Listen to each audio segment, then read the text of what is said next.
Over 40 people have gone missing from this train in a short period of time. We sent in several swordsmen. However, they have all vanished. A lower rank 1 demon has taken over the Infinity Train.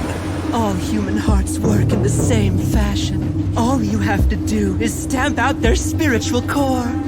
You can kill them just like that. And the fate of every soul on board hangs in the balance.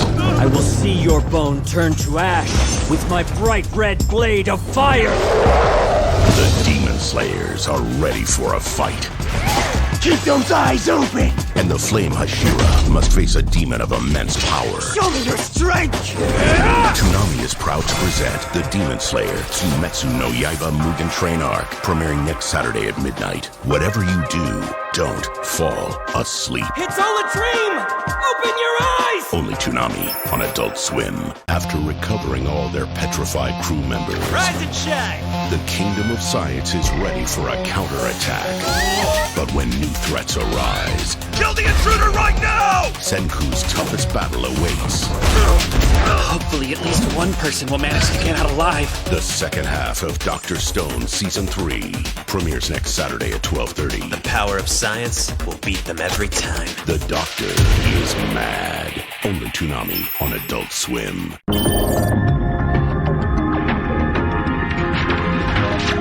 Hello, and welcome to our podcast, Toonami Therapy, the podcast in which we aren't really discussing Toonami this week. Because nothing really was on other than reruns, although I guess we can discuss some of the things that we actually know are coming. Oh wait, we're supposed to give our introductions first, aren't we? Yeah. Okay. I'm Michael. I'm Tommy. And here we are. Well, we already talked about gave the intro. Also, one thing to note, we're recording it and it's Halloween, so you might hear some doorbells in the background of my thing. I don't think they'd be loud enough to be picked up by the microphone, but I'm just saying that just in case. Anyway, so what the schedule going forward, next week I think they're just doing the Attack on Titan Season 4, Part 3, Section 4, Part B, or whatever it is. They're having that. After that, they're apparently going to show the Demon Slayer movie, Mugen Train, and then we'll be getting Dr. Stone episodes. Yep. Okay. So we don't know exactly what else, if anything, there is. For all we know, it might still just be, hey, here's Dr. Stone and 2 episodes of One Piece and a bunch of other things. But I guess we'll see. At least we know what's coming, and it's at least stuff that I'm kind of interested in. Mm-hmm. All right. But until that comes, we really don't have anything to say about Toonami, so the podcast title is maybe not accurate. Anyway, so we've got a bunch of stuff that we discussed that is not on Toonami, so I guess we can get into that. All right, yep. So we've got episode 23 of Full Metal Panic. Yep. So that whole whispered thing means that Tessa and Kaname can communicate together, and they're able to do that. Plus, Tessa kind of like overrides Goran's control over the submarine, and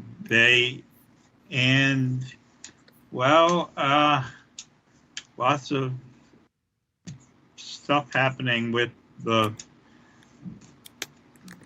missiles and all that, and then you've got the whole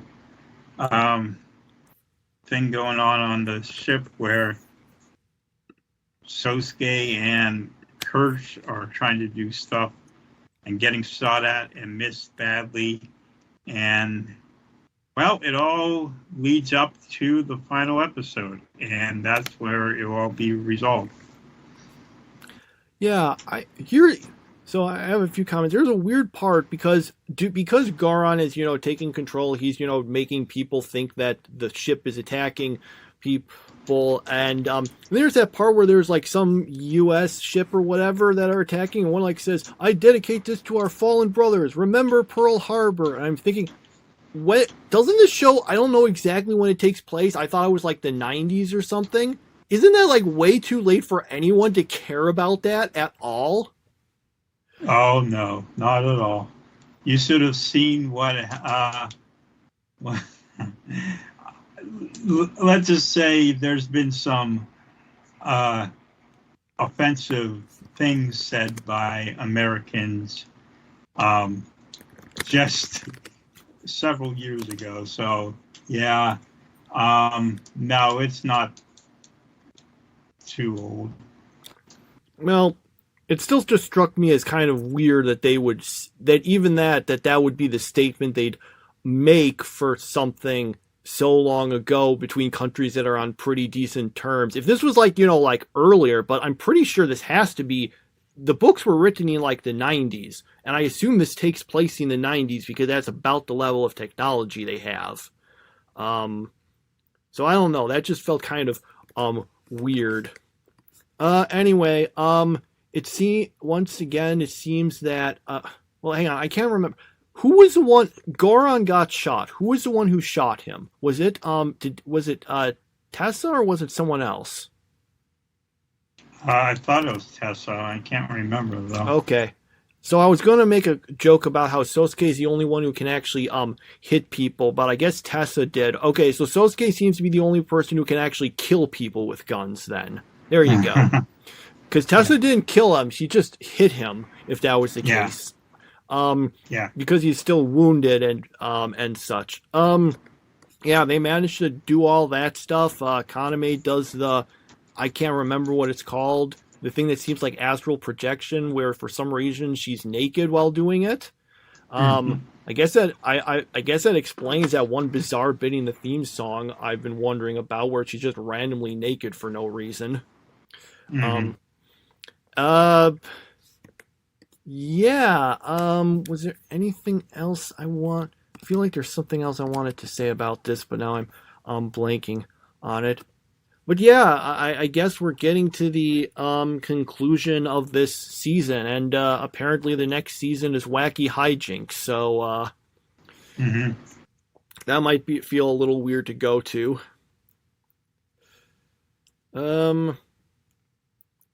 Yeah, I guess that's, yeah, sorry, I can't think of much else to say on it. It was kind of a straightforward episode. Yep. Okay, then we've got, let's see, we move on to the Eminence in Shadow, episode 19. Here in this episode, let's see, oh yeah, so actually another one that's just before the end of the season. Okay, so basically we still have a bunch of let's see, oh yeah, so Sid's still going through the tournament, and he manages to, or wait, am I? Yeah, okay, so he goes up against Iris and manages to win. Then there's, I'm just trying to think of the best way to say it. Okay, so we get some of that stuff, but the big thing is that because the bad guys are controlling the king, Rose's father, with I can't remember what it's called, but the thing they're doing with it, she like just shows up and then I guess kills him to try to stop them from controlling him or something. I was a little confused about exactly why she did that. Then she manages to get away, and then that elf person, the one who looked kind of like Alpha, I'm sorry, I'm getting all discombobulated with my description. Okay, so that happens. Sid decides, well, I guess I'm gonna stop pretending to be Mundane Man and will turn myself back into the Eminence in Shadow, where my only disguise is wearing a hood and no one notices on me, even though they presumably can see my face. Like, put a mask on. Be like Zero from Code Geass. Anyway, so then Beatrix decides to fight him, and yep, that's basically where it is. Yep, sorry, I messed that up so badly. So, well, I thought there was an amusing moment early on in the episode where Iris is talking about coffee, and Sid notes that you can put cream and sugar in the coffee and make it better. And so I guess they have coffee, but they didn't know you can put sugar and cream in it in this world. Am I getting that right? Or at least she didn't know. I was trying to figure out, was coffee one of those things that Sid mentioned to Shadow Garden and they just used it to make, and they introduced it to make money like they did with the books and the clothes and stuff? Because, like, if that was the case, it would make some sense, but I don't remember if they ever stated that. Yeah. That, or maybe in this world they just don't know and he's using our own. So, I don't know when, I don't know the history of coffee. I don't know when people started using cream with it. Yeah. Yeah, that was a little weird, but it was a pretty amusing scene. I'm trying to figure out what exactly went on in that Iris versus Mundane Man battle.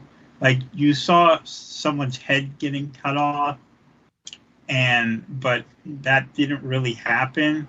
So could you explain what was going on there? Well, you've seen this episode twice, so you'd probably understand better than me, but it was some sort of magic or whatever to make her think that was happening. It was some kind of illusion, which I think she might have thought it was. I think that was what it was supposed to be. It was that, or it was one of those like things where you know, like you'd see on Bleach, where the person is so powerful that you're anticipating their blows before they even make it, because they're so strong they'd be able to just beat you, and you're realizing that. I think it's one of the two, but I'm not sure myself. Yeah, it was just like, well, that's not her head getting cut off. So what's going on there? Like, just some random head got cut off. And I'm like, okay, that's really weird. So why is he going up against Iris again? Because they were both in the tournament. So it's just a tournament that just beat the snot out of your opponent, and then whoever wins gets something. What do they even get? The next gum fruit? I don't know. I just know they're in a tournament, and that he's been doing the Mundane Man thing during the tournament. I can't remember exactly what the reason for the tournament. I don't know what the prize is exactly. Because that isn't a very background character type of thing to enter a tournament and win it on that scale. I guess he is disguised, though, so yeah, he can get away with it. That Rose thing was really weird. I guess they're controlling her father. So instead of trying to go after the guys who are controlling him, she decides, I'm just going to go and kill my own father instead. So I didn't understand why she did it that way. But Rose is really weird, and you'll see that in the final episode. Yeah, a lot of confusing things in this episode, but I still enjoyed it. Well, yeah, I'm a little confused about why she killed him also. Again, maybe this is just something that was explained and I missed it. But I feel like, was the brainwashing thing they were doing, was it something that couldn't be cured? Was that it? Like, it's like, if someone gets turned into a zombie or something, you can't get them back. You just have to kill them. Is it something like that? I don't know. The question I had is, what does Sid think is going on during this scene? Because the thing about the series is that he thinks that Eminence and Shadow is just for pretend, and that all the rest of Shadow Garden are just playing along with him, and that occasionally it intersects with real threats or whatever, but all this stuff about the conspiracy and stuff are just made up. That's my understanding of it. So my question is, what does he think is going on with this scene where Alexia goes and just not Alexia, Rose. I keep getting, I was thinking, was it Rose or Iris? Which was their names? Okay. Rose, why did he think Rose did that and such? I don't know what's going on in his head, which is kind of weird because he does a whole lot of monologuing, but here, please monologue here so I know what you think is happening. Yeah. This is a very chaotic end to the season. It kind of went off the rails once Sid started playing the piano in the stealing a piano just so he could play it before, using his powers in the underground. These last 4 episodes, including the episode 20, they're just a little strange, I'd have to say. So, again, I thought this series was amazing whenever it focused in on more of the romantic comedy stuff with Alexia. And it was still pretty good otherwise, but it's gotten a little weird in these last couple episodes. I'm just wondering if some of this stuff, like what Sid thinks is going on, was better explained in the light novels, because I assume those ones you get more of like what the characters are thinking and such. But you were reading them. Did you finish the first yet? Or not yet? Okay. I'm still behind. Okay. Although this was right now we're in the second. I know that much. The first season encompasses, I checked, the first 2 volumes, it looks like, and then the next season starts with volume 3. I mean, there's a little bit of out of order. I think there's some stuff from later volumes that got incorporated into the first season, some like side stuff or whatever, but that's how it goes for the most part. So yeah, you wouldn't have been at that point anyway. So yeah, I mean, some stuff was fun, but at the same time, I feel kind of I feel a little just kind of confused about exactly what Sid is thinking about this, about everything, what his impression is. Also, why is he so absurdly powerful again? Like, I know. Yeah, from what I read in the light novel, it's kind of a One Punch Man type of thing. He just trained really, really hard, and now he's super overpowered. So that's like while he was younger, he trained really, really hard, and that resulted in him becoming Imes from Overlord. Which, by the way, now there's a crossover between Overlord and the Eminence and Shadow, which, like, people said was a joke, and then it became real. So and it's not surprising because they're pretty much the same character too.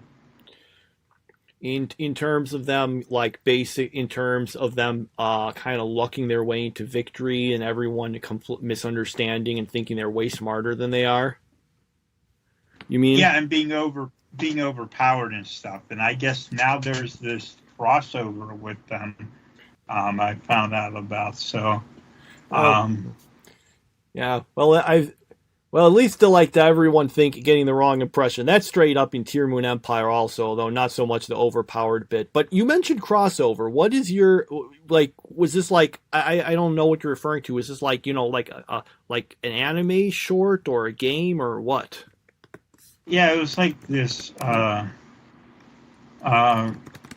thing, kind of like the whole Isekai Quartet, something similar to that.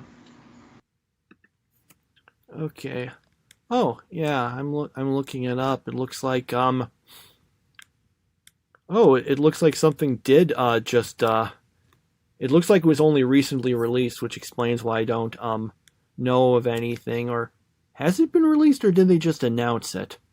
I'm just trying to check on this.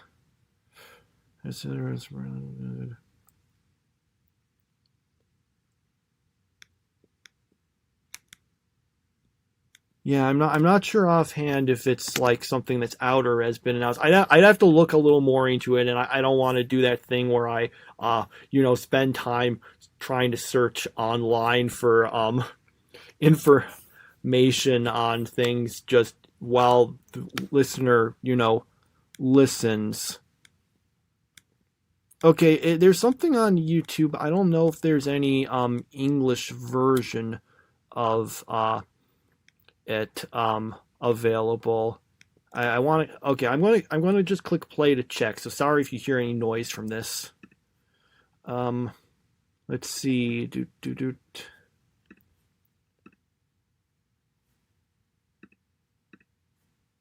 Yeah, it looks like it's a short, like 10-minute thing. It's on YouTube. It does not seem to.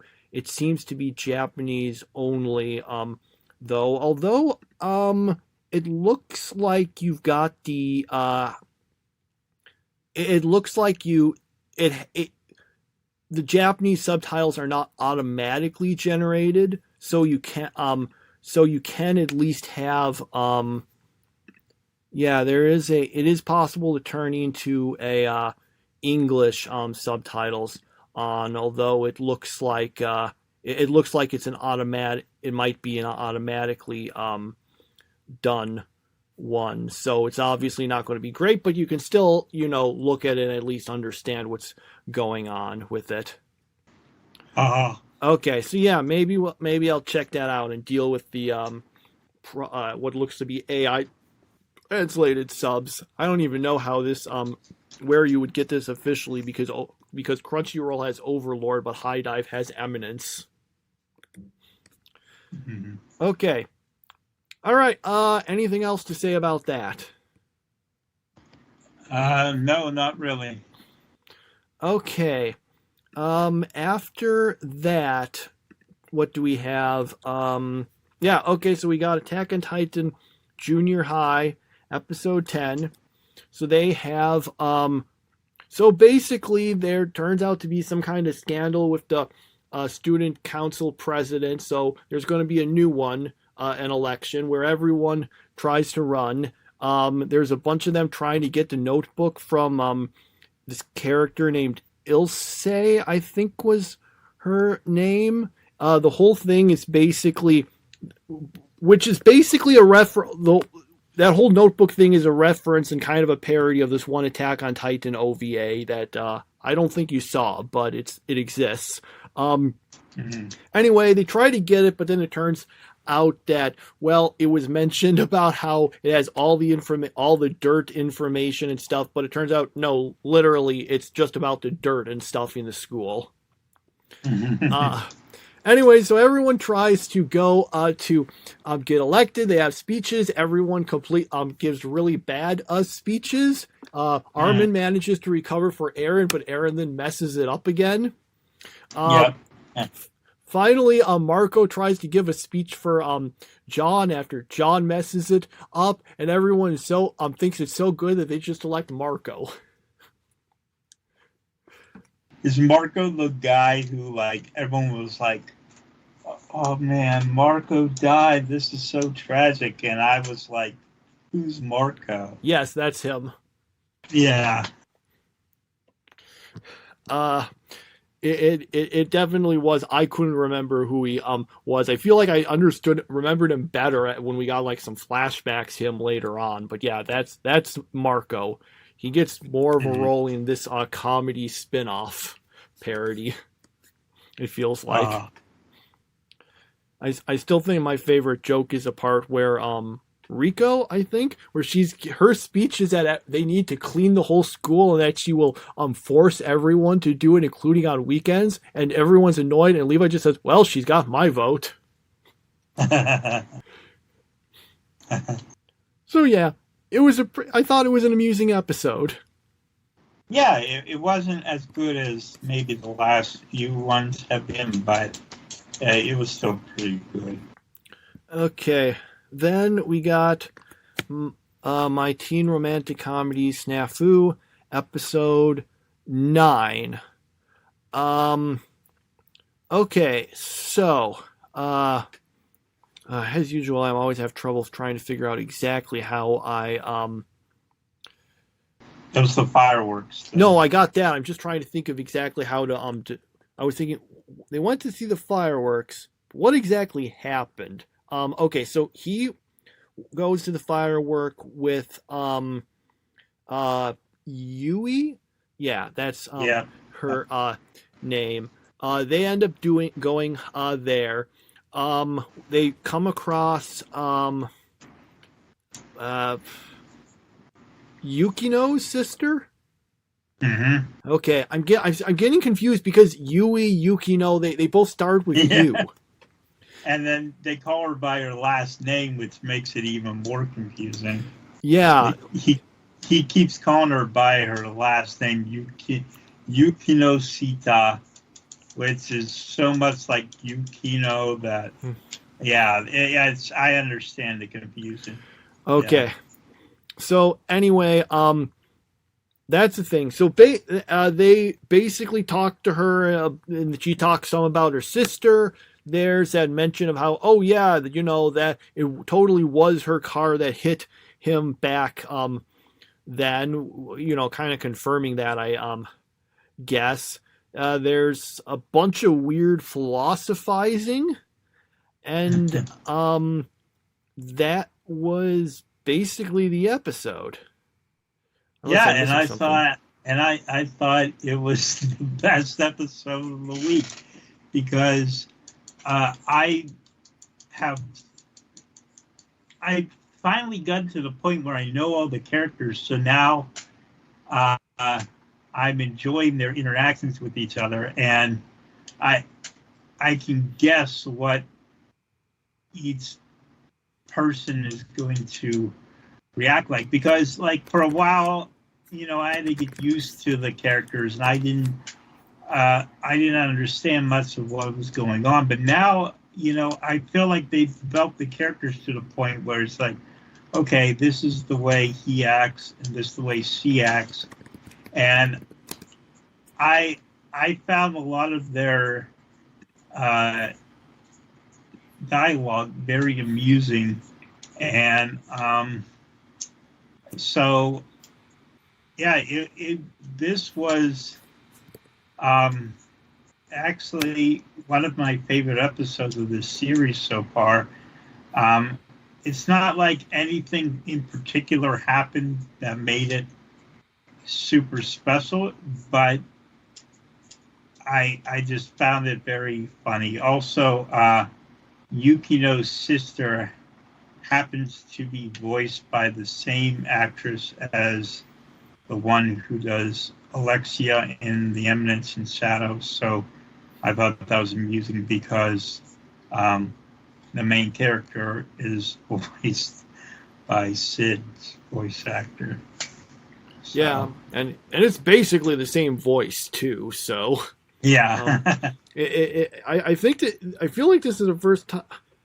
Well, I want to say I feel it's the first time I've been simultaneously watching two anime where the main character is voiced by the same person. But I'm thinking, did Attack on Titan and Sword Art Online air simultaneously? Yeah, they did. Yeah, okay. they did. Okay, so we have. Okay, so there's that. All yeah, right. I was about to bring that up. Yeah, I was like, those run at the same time, and yeah, and they're just same voice too. You know. I feel like Kirito's sounded a little different than Aaron's, but I haven't watched Sword Art Online in so long. I have to like check it again. What was the last? Hold on a second. What was the last thing of Sword Art Online we watched? Was it the thing where they were trapped in that place for 200 years? And then they just erased their memories of it for some reason. Yeah. 200 years later. Yeah, let me check to see how many how that was the last that the series aired, I believe of it. Let me just check to see if we Yep, the last oh wow, this is actually a little more recent than I thought, but Sword Art Online's last episode aired in Japan in September of 2022 and in English in February of 2021. So that's about actually, now that I think about it, yeah, that's 2.5 years. So I thought it was like maybe 3 or 4, but no, it was 2.5 years ago. Don't know when we'll be getting more. I know maybe they're holding off on it because in the light novels, the next arc is apparently really, really long. So maybe they want it all to be finished before they try to adapt it. Mm-hmm. I mean, Alicization was how? Let me see how many volumes this was. 1, 2, 3, 4, 5, 6, 7, 8, 9, 10. They can't just like do it by numbers. They have to do it Alicization beginning, Alicization running, Alicization turning, Alicization rising, then so on, dividing, uniting, invading, exploding, awakening, lasting. Then the current arc is in its 6th volume. It's called Unital Ring. I remember that mostly because the author I think he said something like, "Oh, this will probably be about as long as Alicization was." So, yeah. To put in perspective how long Alicization was, at least in volumes, that's 10 volumes. The first season of ReZero covered 8 volumes, and ReZero went through stuff really fast. Your regular anime based on a light novel will usually just be like doing 2 volumes in 12 episodes. So that was very long. Look, better way to put it this way. There was more of Alicization than most series actually get adapted into their anime if they're a light novel. What other series legitimately went that far in their adaptations of their light novels? And I mean, ReZero went, I think, up through around 16. Although ReZero also kind of went through the light novels at like a kind of faster rate than most anime. Yeah, I don't know, but man, Alicization went on for a while. It was like the I'd say it's like the Soul Society of Sword Art Online. The thing is, the Soul Society was a lot better than Alicization. So yeah, Yeah, I wouldn't compare those two in quality, but yeah, I know what you're talking about. Maybe I'd like to say maybe Hueco Mundo would be the better comparison, but I'm thinking, are we counting Hueco Mundo, or are we also counting the follow up like fake Karakura Town arc that they always called it? Because those kind of go into each other. Yeah. Anyway, so oh yeah, I should actually get to this episode. Oh well.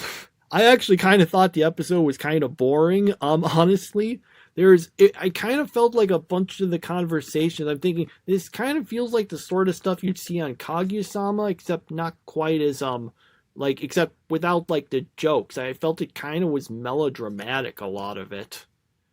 I enjoyed how they kept, thinking that the two of them were the couple, and that kept coming up over and over again. I thought that was pretty amusing. That part was good. I liked that part, but I just felt this episode felt kind of melodramatic on the whole, which I think was my biggest issue with it. Okay, all right, so we've got an teen romantic comedy SNAFU. We've got let's see, how far are we through this now? Because we're getting near the end of a bunch of these series. We've got 3 or 4 episodes. I'm not sure if this 13th one is like a bonus thing or an actual episode, but we're getting close to the end, but still have a number of episodes left. Mm-hmm. Okay. Last one. All right. So we then have the last series. Wow, we've been talking for a while. We got Tearmoon Empire episode 4. So basically, Mia ends up kind of getting able to go with her to the dance because she just wants to avoid going with Sion. Because again, he was kind of one of the ones who got her executed in the original timeline. So anyway, she ends up going to the one, still and does a decent job dancing with Abel but then ends up having to dance with Sion also, to her annoyance. And even though she actually tries to mess him up, he's actually really good, so she can't. Let's see. Oh, meanwhile, we also Tiona apparently gets kidnapped by some not students of the school, but they're like attendants, which Anne and some of the other people end up saving her, and it's a good. And because Anne was there, she's able to deflect all the suspicion off Mia, because the other guy, the people who were doing it, were from her country. And then we find Mia's just basically gets rid of those guys, but leaves the other, but leaves the actual students there. And then we get through boat, which she explains to Ralphina. Sorry, if I'm explaining this weirdly. And we get, of course, throughout the whole thing, all the jokes of everyone misunderstanding everything she does as being way smarter and wiser than she actually intended it. And that is the episode. So I thought there were some, I don't think I liked this as much as the previous one, but there were some funny jokes stuff in it. I do, although I need to voice my statement on what it seems every other person who has watched this episode I've seen has commented on, which is that some of the like weird 3D from a distance dance stuff looked really weird, which is kind of which is especially weird because when the close-ups look great, like surprisingly good, but then they just do these far shots that look really weird of the characters. Mm-hmm. They're using CGI. I don't know if it's exactly CGI. That's what I've seen a lot of people call it as. I did see that someone mention that apparently the animators, got some actual people to dance and they kind of based it on that. But it seems like either they didn't do a great job on that part, or maybe they ran out of time to do a better job on those. It just was a very conspicuous bit of like weird 3D thing. Yeah. As a, although I need to, Do you want to go, or should I say a little more first? No, you Okay. continue. Yeah, I liked it. Although I also, as someone who's like, who read the books, I of course, I kind of feel like there were a few bits in this episode that were cut that I think would have been better to include. Like, now maybe they'll say this in the next episode, or maybe later on at some other point where it's relevant. But an important thing that it doesn't exactly explain was that in the original timeline, Tiona did that same thing happened to her. The people kidnapped her and she got rescued. But then but since Anne wasn't in that timeline to basically laugh off their suspicions that Mia was behind it, they actually do think she was, which was one of the reasons they grew to start disliking her, especially because Mia didn't care about the whole thing at all in the original timeline and didn't bother to clear her name. So that part kind of getting cut kind of made you not realize the importance of that shift. But I don't know. I think the important stuff is still here. Yeah. Yeah, I didn't enjoy the episode too much. I just feel like this is a more boring version of Ray Liana. It's got the same type of feel. It's like the same basic. I mean, the plot line is basically the same. It's just we got to change things so the person doesn't die in his timeline. So we have to change things and make sure that doesn't happen. But Ray Liana is so much better because of Ray Liana's inner monologues, which are just hilarious. And this doesn't really have. Now, part of the reason, again, it may not be charming me as much is because it's subtitled only, but it still just is missing that element that Ray Liana had that made all that stuff enjoyable. And this is just kind of, it's just like, okay, there's politicking going on and there's a lot of dancing and and I would have preferred that they had cut some of the dancing to include some of the stuff that I was talking about. Yeah.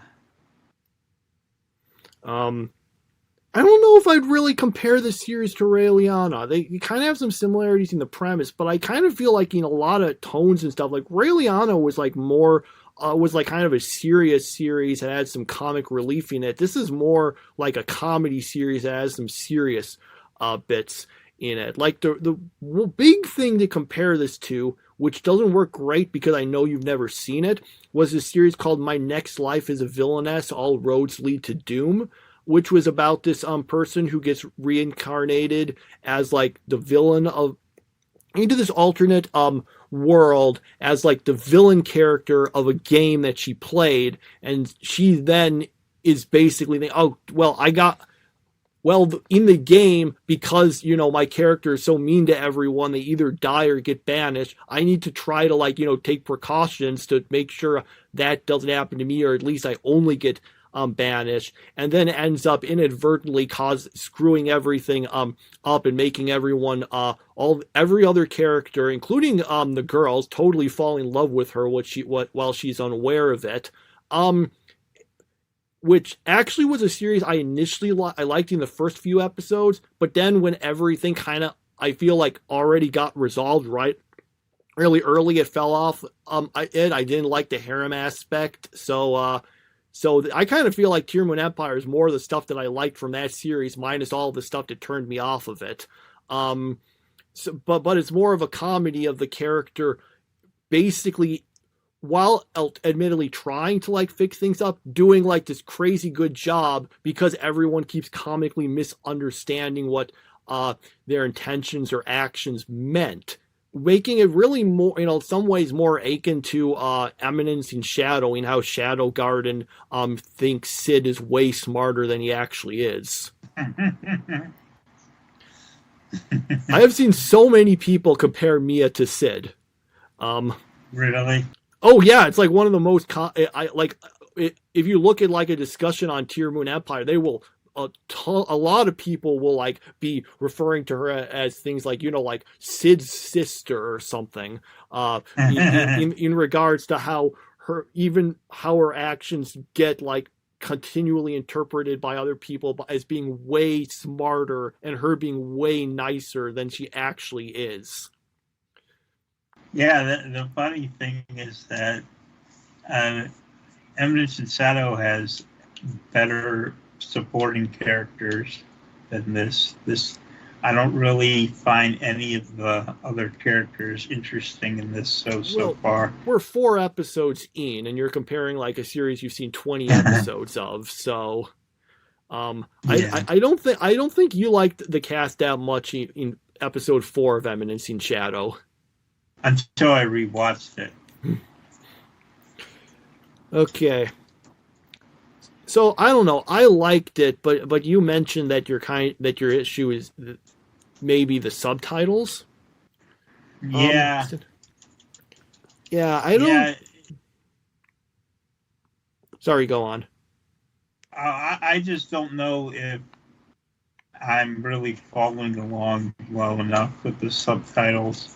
It's just a little. It's just not interesting to me. So. Okay. All right, we'll talk about that a little after the podcast. Maybe we'll keep going with it for a while, or maybe we'll not. See. But basically that's it. Personally, I've been enjoying it, but but you kind of seem to like I don't want to say like dubs more than me, but exactly, but more. How do I say? I need dubs more than you. No, I would. It's not like dubs more than me. Dislike subtitles more than me. That's a better way to put it. Yeah. Okay, so that's what we've got for this. Yeah, I was kind of hoping this might get dubbed by Crunchyroll, but they didn't announce it. Sometimes they'll go back and dub things later on. We'll see. This probably won't, unless it. I guess. I get there's always a possibility it, takes off more as it goes on. It seems to be getting more attention, so we'll see what happens there. Anyway, I still liked it at any rate. So that's where we finish with this. Although one final thing, I'm sorry, I do still think they should have cut down on some of the dancing stuff, at least the 3D stuff, and they could have used that for some things that were cut from the episode. I get stuff has to be cut from a light novel. If you're going to they're presumably going to do the first 2 volumes in this season based on what they're going, and you have to cut stuff out. That's perfectly fine, but I just feel the problem isn't when you cut stuff, it's when you cut stuff and then devote time to things that are less important. Mm-hmm. All right. Okay, so that's what we got there. All right, we've got our... We can just give our top 3 ratings for them then. Yeah. Let's see. I had mine up here. 3rd place, Attack on Titan Junior High. 2nd place, The Eminence and Shadow. And 1st place, for the first time since mid-September, is my teen romantic comedy SNAFU. And a few episodes ago, I remember you wanted to drop the series. Yeah, you are right. And okay. Yeah, and now I really like it. It's kind of like what I've described it as is Paranoia Agent, but as a romantic comedy. That's kind of the way I best feel about it. Well, who'd you ship Little Slugger with then?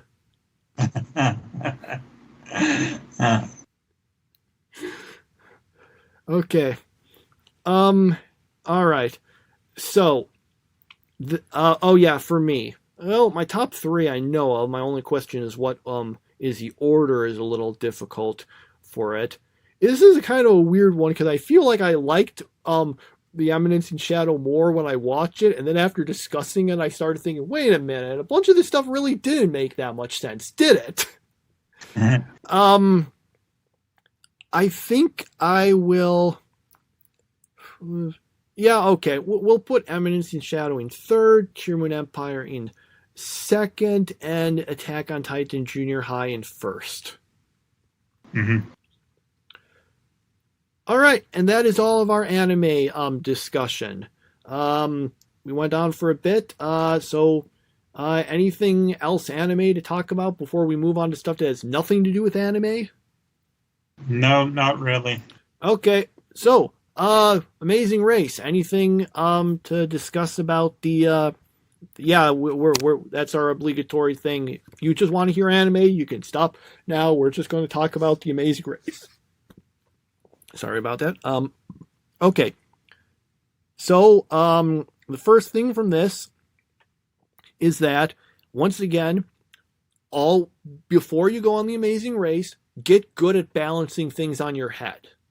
There's always a task for that in like every season, and that's what we got this time. Yep. And then that second task, I was, whenever my mom and I were like, okay, the task with dressing up as people and getting those things, that's way easier than making dolls and doing the doll show. And then it turned out to be exactly the opposite of that. And we were like, wow, maybe we were wrong about that. And it was like, we're dead wrong about it because the people who did that finished way before the people who did the other things. Mm-hmm. So, yeah, sometimes it may look easy on TV, but it really isn't. Oh, by the way, just quick question. Was your broadcast briefly interrupted like mine was? Because there was the shooter in Maine and they kind of interrupted it for a minute or two to talk about that? Yeah. Okay. Just was wondering if... okay, yeah, well, it would make more sense. You live closer there than me, too. Okay. That aside, yeah, I thought... I liked the episode a lot more than the last... two, which I were kind of more mediocre on, but this one I thought was pretty good. Yeah, it was a pretty good night of reality TV. Survivor wasn't too bad either. Also, it was actually a race to the mat for last place. They always, like, so many times, they, like, try to cut between the final two teams to make it look like it's close, but it turns out it isn't at all. No, this time it was literally, like a literal race to avoid first place. We literally even saw them trying to drive past each other. Yeah. Okay. Well, of the last place teams, the ones that I liked more managed to make it through. So there's that. Now here's the question.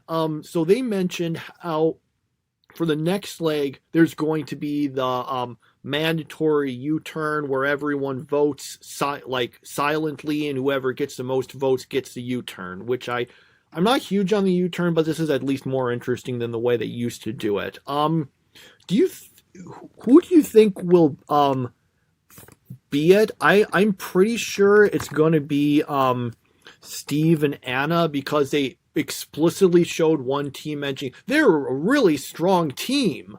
So I'm thinking, oh yeah, people are going to vote for them because they're seen as really strong, and then they'll get the U-turn.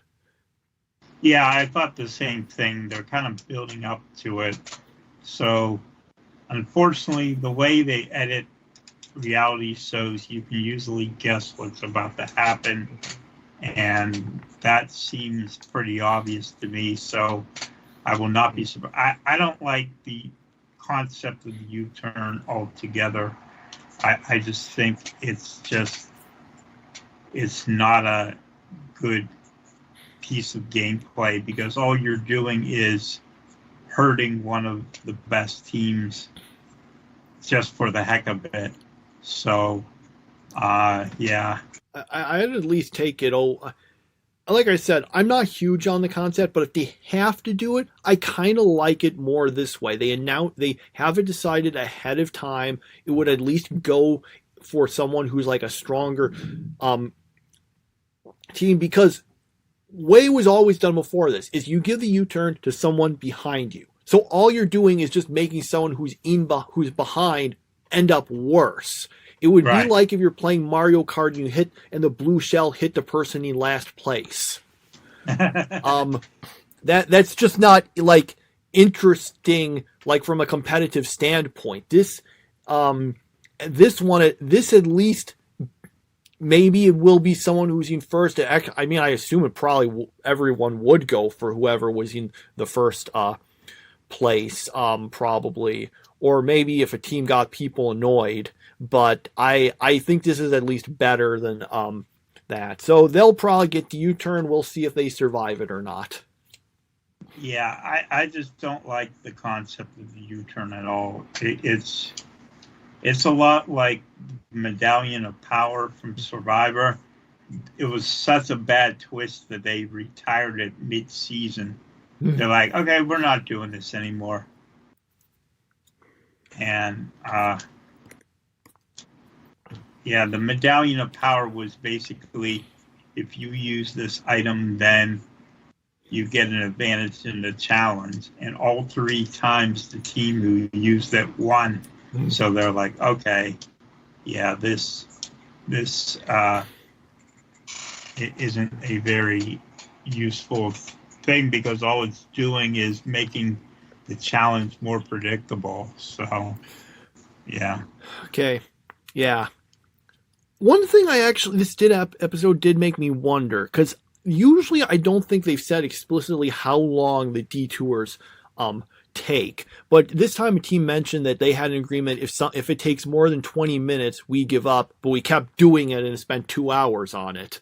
The harder one you mentioned, and I was thinking, oh, okay, so that just made me think, how long do they usually take if that was their idea? Because I've never really known exactly how much time they actually spend on these things because of the editing. Mm-hmm.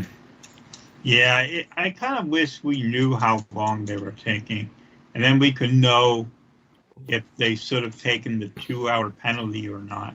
Because sometimes I'm like, just take the 2-hour penalty and see what happens. There was one. I remember there was one.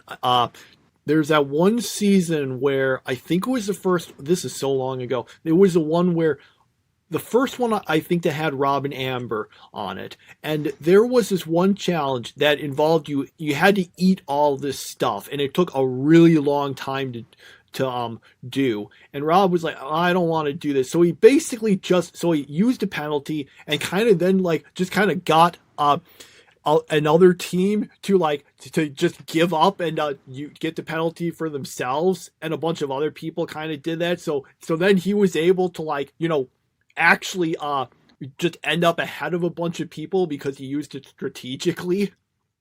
Mm-hmm. I guess that is kind of an issue, though, if you're going to spend so much time on something that you're actually better off taking the penalty, then yeah. But yeah, so that's the moral. That's once again, put that on your list of things to do before going on the Amazing Race. Learn how to stack things on your head and walk around without them falling off. Also, we haven't seen it yet this season, I don't think, but it'll happen. Be sure to know how to drive a stick shift. Yeah. Okay. All right, that's everything. Be ready to eat a whole bunch of nasty stuff too. Yep, that. There's also that. That one's not necessarily as guaranteed, but that's something they put on the I think it's called the Express Pass now. Yeah, that's it. Yeah, they had something. I was trying to remember if it was that or Fast Forward, because they used to have something called the Fast Forward, but I think they replaced it with the Express Pass, which is a little different. Mm-hmm. Okay. Yep, I got nothing else. Then we'll see you next week for more anime stuff and maybe a bit more Amazing Race discussion. We'll see you then. Bye.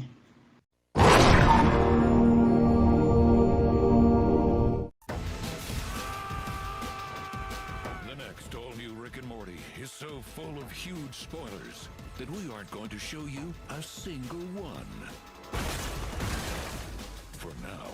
Catch your breath and then keep that heat off my back. If you die, I'm taking your stuff. Ugh, gross. All new Rick and Morty next Sunday at 11 p.m. only on Adult Swim. Wow, another adventure where I went up an ass. Oh, good. Are we having this fight again?